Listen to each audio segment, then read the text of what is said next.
우리는 신앙생활을 하면서 때때로 이 세상에 도전을 받을 때가 있습니다. 다시 말하면 믿지 않는 사람들의 비아냥거림과 조롱에 직면할 때가 있다는 것입니다. 세상은 우리를 향해서 이렇게 이야기합니다. 예수 믿는데 왜 그렇게 힘들게 사냐? 기도했는데 왜 망했냐?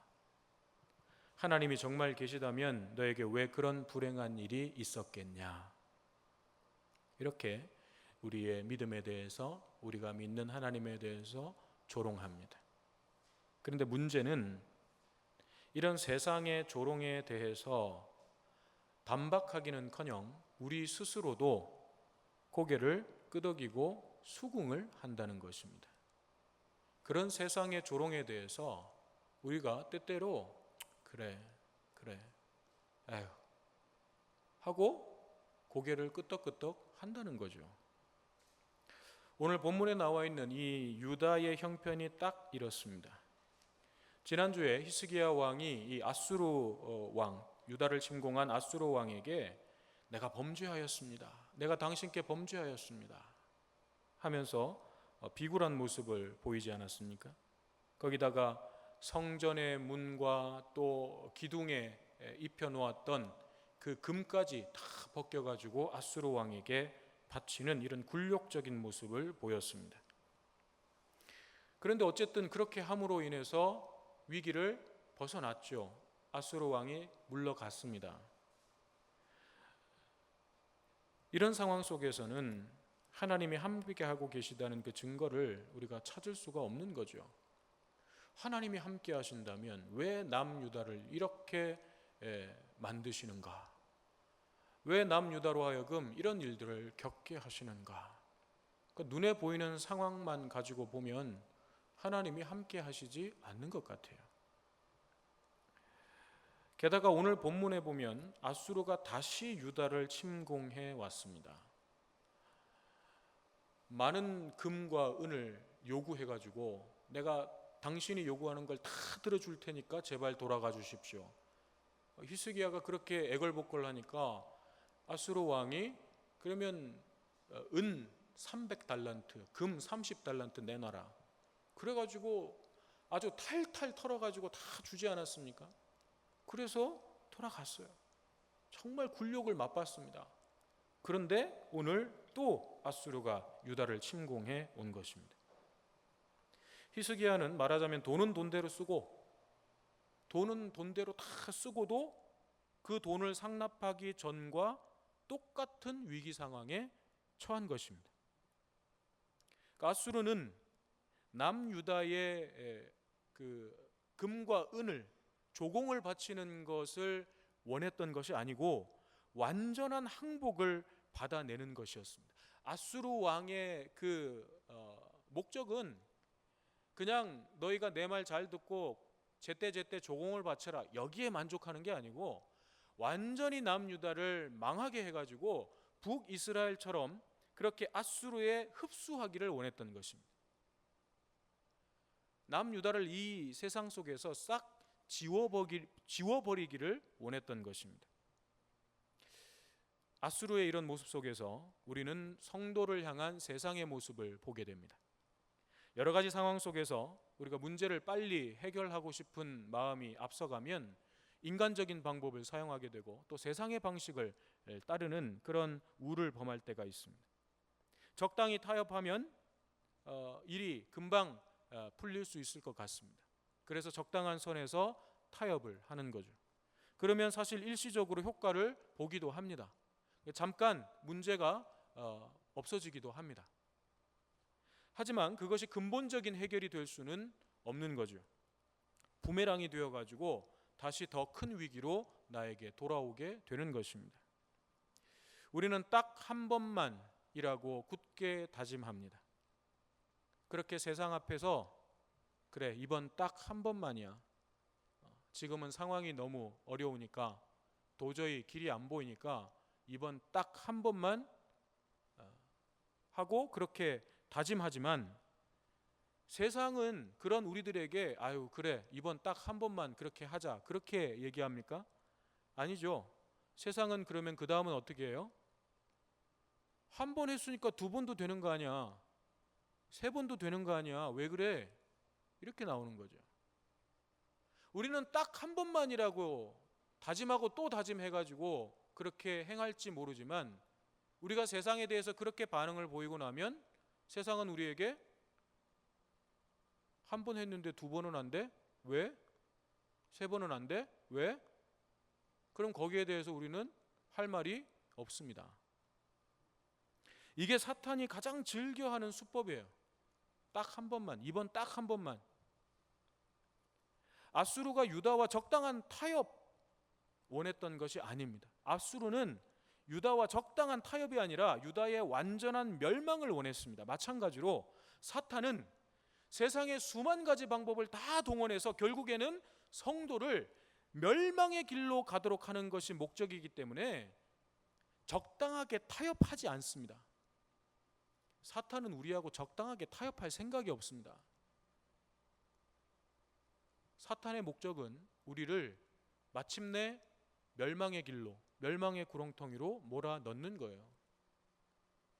물러서지 않습니다. 그럼 어떻게 해야 되는가? 이런 사탄의 유혹과 시험을 물리치고 우리가 승리하기 위해서는 다른 방법이 없습니다. 단호한 신앙의 결단을 내리는 길 외에는 방법이 없습니다. 이해관계에서 손해를 좀 보더라도, 인간관계에서 상대방이 섭섭함을 토로하더라도 단호하게 끊어버릴 건 끊어버려야 돼요. 신앙적으로 결단을 해야 됩니다. 그러지 않고는 결코 그런 세상의 집요한 그 집착 속에서 우리가 벗어날 수가 없습니다. 처음에는 힘들 수 있지만, 처음에는 어려울 수 있지만, 그러나 끝까지 우리가 동일하게 계속해서 확고한 신앙적 결단의 모습을 의지적으로 보여주면 결국은 우리가 자유함을 얻는 거죠. 나중에는 포기하는 거예요.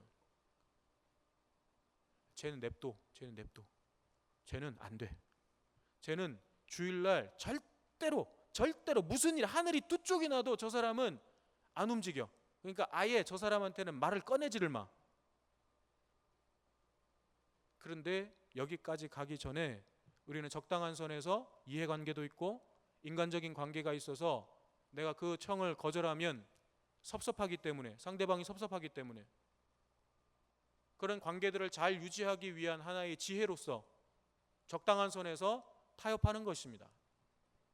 그러면 그 다음에 내가 아무리 그래 안 되겠다, 내가 신앙적으로 분명하게 하나님 앞에서 서야 되겠다 결심을 하고, 다음에 또 그런 어떤 부탁이나 요구가 들어왔을 때 이제는 안 되겠어. 그럼 그쪽에서는 뭐라 그래요? 지난번에 했잖아, 왜 안 돼? 지난번에는 해놓고 왜 안 된다는 거야? 당연히 그렇게 반응이 나오게 되는 것입니다. 사내립의 침공으로 유다는 다시 한번 풍전등화의 신세가 됩니다. 이번에는 사내립이 이 히스기야와 예루살렘을 얼마나 얕봤는지, 본인은 라기스에 머물러 있고 예루살렘으로 올라오지도 않았어요. 그냥 랍사게를 비롯해 가지고 3명의 그 부하들만 보내 가지고 예루살렘을 치게 합니다. 그러자 히스기야는 혹시 타협의 여지가 있는가 타진하기 위해서 역시 3명의 신하를 그들에게 보냅니다. 아수르의 군대가 예루살렘 성 밖에 진을 치고 있고 3명의 히스기야의 신하들이 나아가서 그들과 대면하고 있는 것입니다. 자, 그렇지만 아수르는 타협할 마음이 없어요. 타협에는 관심이 없습니다. 무조건 예루살렘 함락이 그들의 목적이에요. 그래서 예루살렘 성문 밖에 도착한 랍사게가 큰 소리로 외치기 시작합니다. 그 내용이 19절부터 35절까지 상당히 긴 분량으로 기록되어 있어요. 이 내용을 한마디로 요약하면, 이 긴 내용을 그냥 딱 한마디로 요약하면 이거예요. 너네 도대체 뭐 믿고 그렇게 까부는 건데? 너네 뭘 그렇게 믿고 그렇게 까부냐? 한마디로 이거예요. 네가 의뢰하고 있는, 네가 의지하고 있는 게 뭐냐? 뭘 믿고 그렇게 우리 앞에서 머리를 안 숙이고 머리를 빳빳하게 들고 있는 거냐? 너희에게 믿을 만한 군사력이나 있냐? 싸울 군대나 있어? 입만 살아서 하는 소린 줄 내가 다 안다. 만약 너희가 정말 싸울 수 있는 그런 군대가 있다면 우리가 말 2,000피를 줄 테니까, 우리가 말을 2,000피를 제공해 줄 테니까 그 말 타고 한번 나와 봐라. 우리하고 한번 싸워보자. 용기 있으면, 싸울 힘이 있으면 한번 그렇게 해봐라. 우리가 2,000필 말을 제공해 줄게. 이렇게 조롱을 하고 있는 것입니다. 애굽을 믿고 그렇게 까부는 거냐? 애굽은 부러진 갈대 나무와 같다. 갈대 지팡이와 같다. 애굽을 의지하다가는 그 부러진 가지에 네 손만 찔리게 될 거다. 바로를 의지해봐야 오히려 해만 당하게 될 거다. 그러는 거죠. 너희가 말하는 여호와 하나님을 의지하고 있냐? 너희들이 이야기하는 너희의 신 하나님을 의지하고 그렇게 큰 소리 치고 있는 거냐? 그런데 어쩌냐? 너희 하나님이 너에게 진노하셔가지고 나한테 너희를 가서 벌하라고, 너희를 치라고 나한테 말씀하셨다. 이 거짓말이죠. 그런데 어쨌든 랍사게는 그렇게 지금 이야기를 하고 있는 거예요. 그러면서 여호와 하나님이 너희들에게 진노한 이유가 뭔지 아냐? 히스기야 왕 때문이다. 히스기야 왕 때문이다. 히스기야 왕이 어떻게 했길래요? 산당과 제단들을 다 쓸어버린 거죠. 종교개혁을 한 거죠. 그게 하나님의 진노를 샀다는 거예요. 랍사게의 논리는. 히스기야가 괜히 그 산당들을 다 치워버리고 그 제단들을 쓸어버리는 바람에 너희 하나님 여호와가 진노하셔가지고 너희를 지금 나를 보내서 아수르 군대를 보내가지고 지금 벌하고 계시는 거다. 똑바로 알아라. 그렇게 이야기하는 거죠. 이 마지막 세 번째가요, 남유다 사람들한테는 완전히 직격탄입니다. 이게 남유다 사람들이 이 소리를 들었다 그러면 백성들 사이에 완전히 동요가 일어날 것이 불을 보듯 뻔한 거예요. 이 고도의 심리전입니다. 우리 막 남쪽도 그렇고 북쪽도 그렇고 막 저 휴전선에 가면 뭐 해요? 대남 방송하고 대북 방송 하잖아요. 막 계속 막 심리전이거든요. 마음을 막 요동치게 해가지고 이탈하게 만드는 거예요. 근데 이 랍사게가 심리전을 아주 기가 막히게 운영하고 있습니다. 그래서 일부 학자들은 이 랍사게가 지금 히브리어로 말하고 있는 거거든요. 그래서 남유다 사람이었는데 아수르 편에 붙은 그런 배신자 가운데 하나가 아닐까, 그렇게 추측하는 사람도 있습니다. 워낙에 이 남유다에 대해서 너무 잘 알고 있으니까. 남유다 사람들의 그 심리를 너무너무 잘 이용하고 있고 히브리 말로 지금 말을 하고 있기 때문에 남유다에서 배신한 자가 아닌가, 그렇게 추측할 정도입니다. 그러니까 이 히스기야가 보낸 신하들이 그 얘기를 들으면서 이거는 이 백성들이 들었다가는 정말 큰 동요가 일어날 것이라는 게 이게 딱 감이 오는 거잖아요. 그러니까 랍사게에게 뭐라 그래요? 당신 말을 우리가 다 알겠으니까, 그 당시에 이제 아수르가 패권을 장악하고 있었기 때문에 국제 공용어는 아람어였습니다. 그러니까 우리가 당신 말 다 알아들을 수 있으니까, 당신 나라 말로 해도 우리가 다 알아들을 수 있으니까 당신 나라 말로 제발 얘기해 달라고. 지금 히브리어로 그렇게 이야기해 가지고 성벽 위에 있는 다른 백성들이 들으면 안 되니까 우리한테 아람 말로 얘기해 달라고 그렇게 부탁할 정도인 거죠. 그 말이 얼마나 큰 파괴력을 지닐지를 이 남유다 사람들도, 이 히스기야의 신하들도 지금 알고 있는 것입니다. 히스기야 왕의 종교 개혁에 대해서 모든 백성들이 다 찬성하고 지지했던 것은 아닐 거예요. 분명합니다. 지금까지 자기들이 가지고 왔었던 전통, 이라고 여겼던, 자기들이 소중하게 여겼던 그 가치들을 싹 뿌리 뽑았고 제거해버린 거잖아요. 그러니까 그걸 옳다고 생각하는, 지지했던 사람들도 있겠지만 그렇지 않은 백성들도 상당히 있었을 거란 말이죠.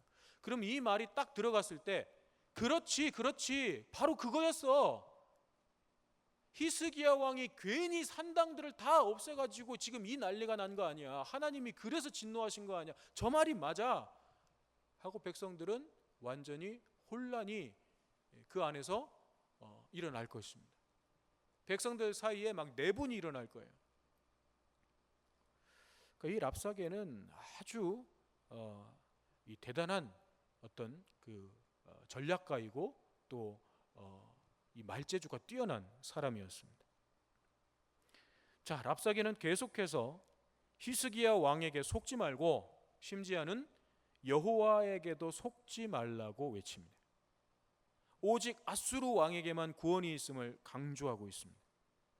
그러면서 만일 너희가 지금이라도 항복하면 풍족한 삶을 살 수 있다는 거예요. 랍사게가 전하는 말은 너희가 항복하지 않으면 너희는 다 죽는다는 거예요. 그게 너희들의 마지막 결론이라는 거예요. 그러니까 히스기야 그 신하들이 제발 아람말로 얘기해달라고 그렇게 간청을 하니까 이 랍사게가 거기에 대해서 내가 무슨 뭐 말 전하러 온 줄 아냐. 내 목적은 말을 전하는 게 아니다. 우리 대왕 아수르 왕의 말씀은 너희가 다 너희 자신들의 대변과 소변을 먹도록 그렇게 만들겠다는 게 우리 왕의 뜻이다 이거예요. 예루살렘을 지금 대군이 포위하고 있습니다. 시간이 가면 어떻게 해요? 성 안에 있는 물자가 다 바닥나겠죠. 그럼 결국 그렇게 자기 대변과 소변을 받아서 먹어야 되고 마셔야 되는 그 끔찍하고 비참한 상황에 이를 수 있게 된다는 거죠. 그걸 경고하고 있는 것입니다. 그러면서 히스기야 왕 의지하지 말고 너희가 믿는 하나님 의지하지 말고 거기는 아무 능력도 없고 너희들을 구원할 아무런 힘도 없으니까 아수르 왕에게 항복하라는 거예요. 거기에 풍족함이 있다는, 거기에 살 길이 있다는 거예요. 아수르 왕이 구원이라는 거예요. 그러면서 너희가 지금이라도 항복하고 나오면 아수르 왕이 너희들에게 먹을 것을 먹게 할 것이고 우물의 물을 마시게 할 거다. 너희들을 너희 본토에서 싹 데리고 가가지고 다른 땅에 다 흩어버리겠지만 아수르 왕이 지배하고 다스리는 그 땅에는 모든 것이 다 풍족하고 넉넉하다. 너희들이 풍요로운 삶을 살 수 있다. 이렇게 이야기하고 있는 것입니다. 그래서 그동안 아수르가 침략해서 정복한 나라들을 보라는 것입니다. 아수르 왕이 정복한 나라들을 한번 보라는 거예요. 그 나라들마다, 그 민족들마다 아수르 왕의 손에서 구원해준 그들의 신이 있었냐 이거죠. 아무도 아수르 왕의 그 손에서 구원해 줄 수 없었다는 거예요. 그러면 아수르 왕이 최고 강하다는 거죠. 그에게 항복해서 그가 제공해 주는 것들을 먹을 때 너희가 풍요로운 삶을 누릴 수 있다는 거죠. 그렇습니다. 세상은 때로는 우리에게 두려움으로, 때로는 달콤함으로 우리의 믿음을 무너뜨리려고 합니다. 이 세상의 풍조를 따라갈 때 많은 사람들이 따라가는 이 세상의 풍조를 너희도 따라갈 때 풍족하고 행복한 삶을 누릴 수 있다고 유혹합니다. 이런 세상의 공격과 도전 앞에서 우리의 믿음은 어떻게 반응하고 있습니까? 세상의 이런 조롱 앞에서 우리의 믿음은 어떻게 반응하고 있습니까? 아니면 어쩌면 이런 세상의 위협과 도전을 못 느끼고 있는 건 아닙니까? 나는 별로 그렇게 세상이 그렇게 대항하고 도전하고 조롱하는 이야기를 못 들어봤는데요. 그건 둘 중에 하나일 거예요. 하나는 세상의 그 어떤 위협과 협박과 혹은 달콤한 유혹에도 이제는 뭐 꿈쩍도 안 할 그런 굳건한 믿음 위에 서 있든지, 그게 아니라면 같은 편이라는 얘기죠. 같은 가치관과 같은 생각을 가지고 있기 때문에 그게 전혀 불편함 없이 다가오는 거죠. 그냥 고개를 끄덕끄덕 하는 거예요. 그 맞는 소리지 그게. 둘 중에 하나 아니겠습니까? 우리는 어느 쪽입니까? 랍사게에 조롱하는 말을 듣고 있던 유다 사람들 사이에 무거운 침묵이 흐릅니다. 물론 히스기야가 아무 대꾸도 하지 말라고 명령을 내렸습니다. 히스기야가 왜 그렇게 명령을 내렸는지는 정확하지는 않아요. 그렇지만 이 사람들이 아무 말도 안 하고 있습니다. 안 하고 있는 건지 못 하고 있는 건지 정확하지는 않아요. 근데 둘 다일 거라고 생각됩니다. 히스기야는 분명 그들이 나아가서 설전을 벌일 때에는 이게 불리해질 수 있다는 것을 알았을 수 있어요. 그래서 저들이 무슨 말을 하든지 듣고 다른 말 하지 마라 라고 명령을 미리 내렸을 수 있습니다. 근데 왕이 그렇게 명령을 내렸다고 하더라도 그런 이야기를 듣는데 말하자면 별로 그렇게 대꾸할 말이, 반박할 말이 안 떠오르는 거죠. 이 상황에서 그렇게 하나님을 모욕하고 조롱하고 우리의 신앙을 조롱하는데 딱히 반박할 말이 떠오르지 않았을 수도 있습니다. 어찌됐건 이 상황 속에서 사실 어떤 반박으로 어떤 우리의 이론이나 논리, 말로 반박한다고 해서 사실 세상을 이길 수는 없습니다. 어떤 말 가지고 아수르의 군대가 물러가는 건 아니에요. 이 싸움은 말로 결판이 나는 싸움이 아닙니다. 어떤 이론과 논리의 싸움 가지고 결판 나는 싸움이 아닙니다. 그러면 우리는 결국 우리의 삶을 통해서 우리가 진정한 승리자이고 세상을 이긴 사람들이라는 것을 보여주어야만 합니다. 그리고 그런 삶을 살아내기 위해서 우리에게 필요한 것은 딱 한 가지밖에 없습니다. 살아계신 하나님에 대한 절대적인 신뢰와 믿음이에요. 우리가 세상을 이길 수 있는 방법은 하나밖에 없습니다. 그들의 도전 앞에서 어쩌면 때로는 침묵하는 것이 훨씬 더 나을 수 있어요. 그런데 우리가 그런 세상의 도전에 대해서 이기고 승리하기 위해서는 그들에게 맞설 논리, 이론, 물론 이런 것도 어느 정도 우리 가운데 있으면 도움은 되겠죠. 근데 그런 것으로 이기는 게 아니고 결국 우리의 승리는 살아계신 하나님에 대한 절대적인 신뢰, 그 믿음으로만 우리가 승리할 수가 있다는 것입니다. 그래서 요한 1서 5장 4절에서 5절에 이렇게 말씀합니다. 무릇 하나님께로부터 난 자마다 세상을 이기느니라. 세상을 이기는 승리는 이것이니 우리의 믿음이니라. 예수께서 하나님의 아들이심을 믿는 자가 아니면 세상을 이기는 자가 누구냐? 예수 그리스도가 하나님의 아들 구세주이심을 믿는 자가 아니면 세상을 이길 수 있는 자가 누구냐? 분명하게 말씀하고 있습니다. 그렇습니다. 예수 그리스도의 십자가를 하나님의 사랑의 증거로 삼고 현재 내 형편, 상황 이런 게 어떻든지 상관없이, 그런 것과는 상관없이 나는 하나님의 사랑과 은혜 가운데 살고 있다는 그 믿음이 세상을 이기는 우리의 힘이고 능력이 되는 것입니다. 이 믿음을 보시고 하나님은 우리를 최후의 승리자로 인정해 주시는 것입니다. 하나님이 인정해 주시는 그 승리자가 최후의 승리자인 거예요. 하나님은 분명하게 약속하십니다.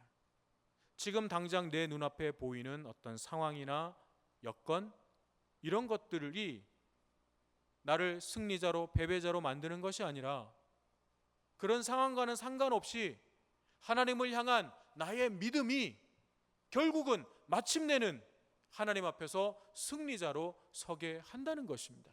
이것이 우리의 믿음이에요. 그리고 그 하나님의 약속에 대해서 하나님은 십자가를 통해서 증거로 보여주신 것입니다. 우리는 저 십자가를 보면서 하나님이 우리에게 주신 그 약속에 대해서 증거를 삼는 거예요. 그것이 우리의 믿음이고 그것이 우리의 능력입니다. 그러므로 믿음은 우리의 현실적인 문제에 도움을 주기 위한 목적으로 주어진 것이 아니라는 거죠. 하나님께서 우리에게 믿음을 주시는 것이 단순히 우리의 삶에 놓여지는 여러 가지 그런 문제들을 해결하기 위해서, 그래서 우리에게 믿음을 주시는 것이 아니라 우리를 영원한 승리자로 세워주시기 위해서 은혜로, 은총으로 우리에게 믿음을 주시는 것입니다. 그렇다고 해서 이 믿음이 우리의 삶의 현실과 전혀 상관없는 것인가? 그 얘기가 아닙니다. 분명 우리의 모든 문제들을 우리는 믿음 가운데서 해결할 수 있습니다. 그렇지만 그것이 우리가 어떤 기대하는 그런 방식은 아닐 수 있다는 거예요. 예를 들면 우리가 기대하는 것은 우리 앞에 어떤 어려움과 문제가 생겼을 때 우리가 생각하는 문제가 해결되었다는 것은 그 상황과 문제 자체가 없어지는 거예요. 내 앞에 놓여져 있는 장애물이나 어떤 어려움, 그런 것들이 그 상황 자체가 없어지는 거예요. 문제거리가 없어지는 거, 그게 우리가 생각하고 기대하는 문제가 해결되는 거예요. 그런데 하나님은 그런 방식으로도 때때로 우리 앞에 있는 장애물들을 아예 치워주심으로 해결해 주시기도 하시지만 반드시 그렇게만은 아니라는 거예요. 그럼 어떻게 해요? 상황과 환경과 문제는 그대로 있는데 그럼 그걸 넘어서고 이길 수 있는 다른 방법은 뭐예요? 그걸 보는 내 관점과 내 마음과 생각이 달라지는 거예요. 내 마음과 생각이 새로워지는 거예요. 그 상황을 대하는, 내 현실의 문제를 대하고 있는, 바라보는 내 눈과 관점과 내 마음과 생각이 새로워지는 거예요. 그건 역시도 문제가 해결되는 거죠. 지금까지는 이게 엄청나게 걱정거리였고 문제였어요. 그런데 어느 순간 이게 더 이상 나에게 문제가 안 되는 거예요. 그것도 이긴 거 아닙니까? 꼭 앞에 문제가 없어져야만 우리가 해결됐고 이겼다라고 생각할 수 있는데 하나님은 반드시 그렇게만 역사하시는 건 아니에요. 상황은 그대로이지만 그것을 뛰어넘을 수 있도록 우리의 마음과 생각을 새롭게 하신다는 것입니다. 모두가 다 낙심하고 절망하는 상황에서조차 감사의 조건을 발견해낼 수 있다면, 평안을, 우리 마음속에 있는 그 평안을 빼앗기지 않는다면 그것이 곧 문제가 해결된 것이 아닙니까? 그것이 곧 승리한 것이 아닙니까? 하나님께서 우리에게 기대하시는 믿음의 삶이라는 것은 그런 것입니다. 하나님께서 우리의 모든 삶을 주관하고 계심을, 모든 순간순간순간이 우리가 하나님의 자녀가 된 이상 하나님께서 그 모든 것들을 주관하고 계심을 언제나 기억해야 하겠습니다. 그리고 하나님은 그 상황 속에서 가장 선한 방법으로, 가장 선한 길로, 가장 복된 길로 우리를 인도하신다는 것을 언제나 기억해야 하는 것입니다.